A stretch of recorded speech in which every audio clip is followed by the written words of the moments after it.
This video will go through the trade plan that we're using for the live trading sessions and how we develop that data. So here's the trade plan. We will trade one contract on futures. We will target a risk to reward of 1-to-1. We will have a stop at the distal of the band. There will be no minimum requirement on risk to reward from the standpoint of how close the next opposing band is. We will be using band creation method 3 along with some other settings in the tool. And we will take only fresh bands for the trade entry. So here's a trade example. Here's the band down here on the bottom section. You can see that I have put fib lines on here, and this line here is at the 1-to-1, the opposing distance, and you can see that we have a band here that encompasses that 1-to-1, so the next opposing band is not more than 1-to-1 away, so there's no requirement. And you can even see here before the trade actually got entered that a new band formed that was right on top of the band that the trade was set up on. So we have our stop right at the distal, our entry is right at the proximal line of the band, and our target is at the 1-to-1. So how was this plan developed? So the list of assets right here were all the futures assets that were tested, and the shorter time frame, 3, 5, and 8 minute, were tested from August 1st through October 31st. To get enough bands to be statistically significant, we had to go with the June 1st to 10/31 time frame for the 13, 21, and 34 minute intervals. We analyzed the trade results from 8 to 11:15 Central and 1800 to 2000 Central. The reason for choosing those times is that's when our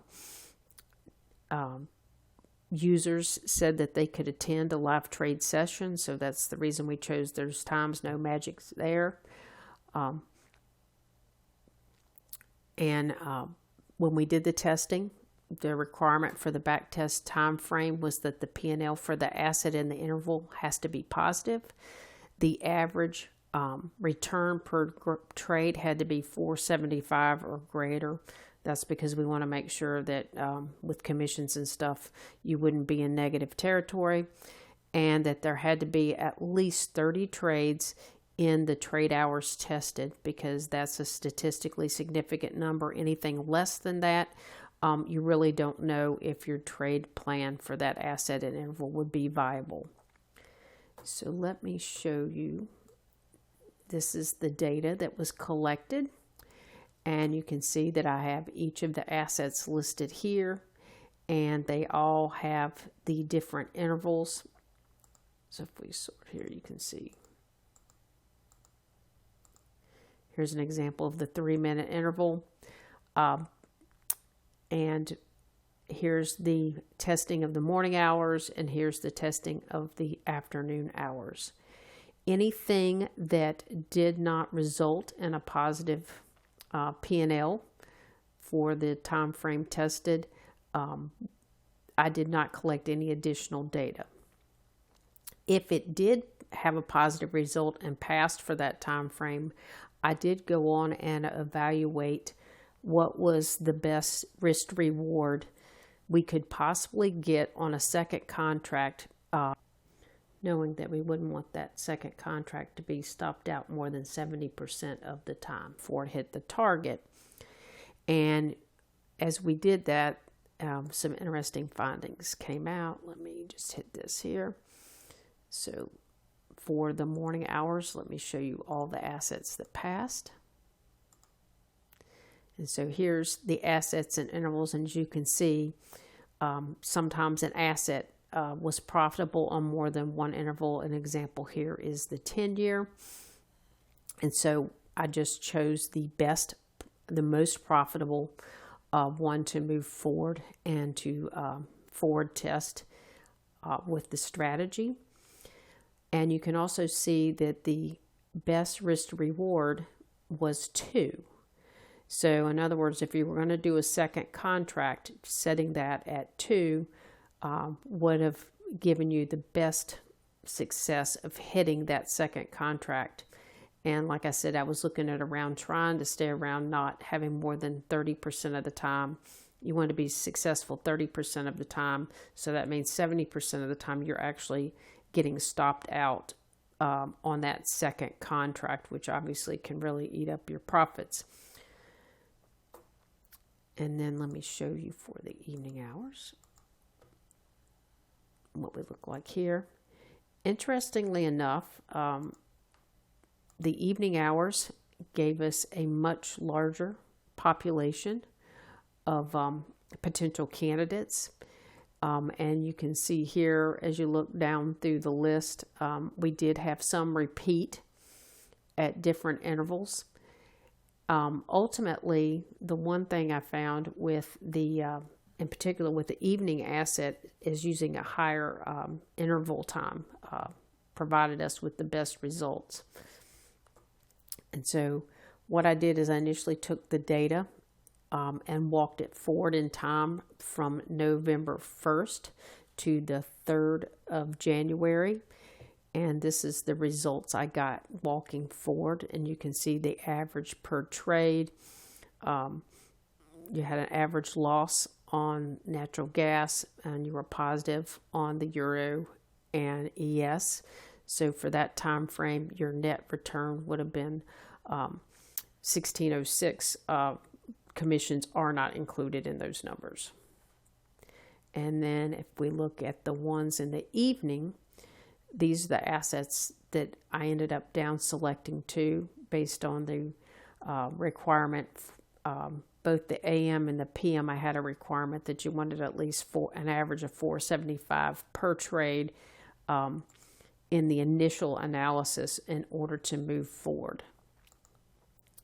And these are the evening ones, and then we walked through the evening trades from November 1st through January 3rd, and you can see that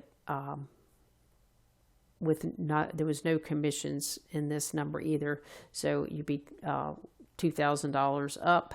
But as you can see here, I don't have my 30 trades yet, so this is still an ongoing analysis, and so I'll have to redo these numbers here in the next week or so to see if I have enough trades to feel good about this. And you can see here that these were higher time frames, mostly 34 minutes, which is one of the reasons we want to continue to test higher time frames.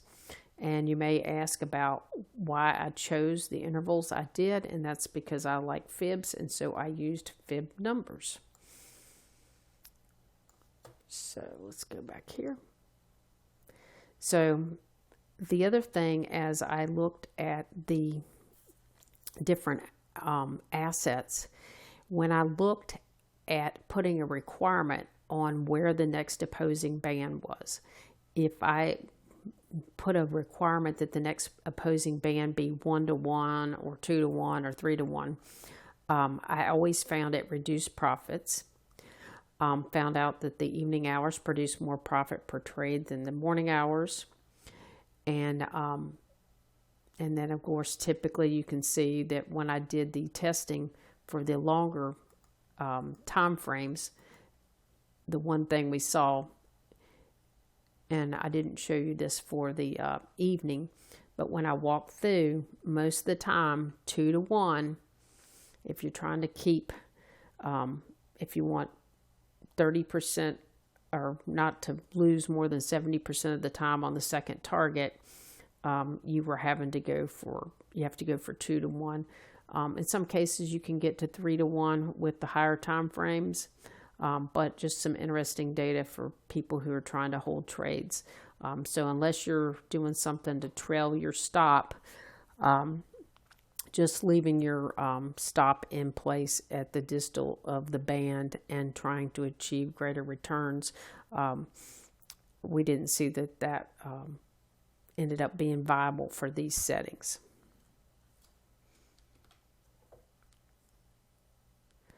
So the next steps, we're going to continue to do more forward testing with these settings through the live trade sessions and through doing using the backtest features in the chart tool. We want to get those 30 or more trades, and we also want to start testing higher time frames.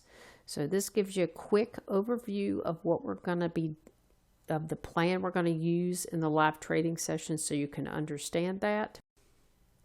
Check the link below to find our website and to get more detail about the times when we will be doing the live trading session.